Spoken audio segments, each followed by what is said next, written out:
Oamenii sensibili au mereu inimile cu susul în jos. Sufletul pe dos, li se spune. O lacrimă gata să cadă. Un zâmbet pe buze gata să explodeze.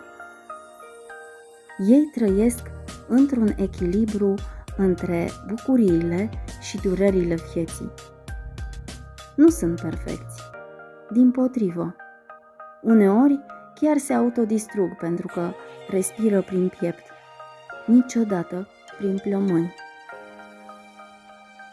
Oamenii sensibili pot zâmbi pentru puțin și pot plânge degeaba.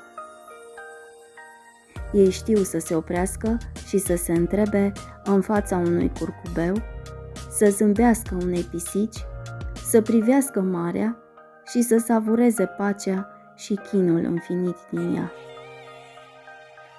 Ei știu să transforme nisipul în praf de stele, să lumineze un vis în întuneric. Știu să vadă dincolo de aparență, mai mult decât un zâmbet, mai mult decât o lacrimă. Dincolo de furie, dincolo de durere, pentru că trăiesc din inimă. Guilia Silvio.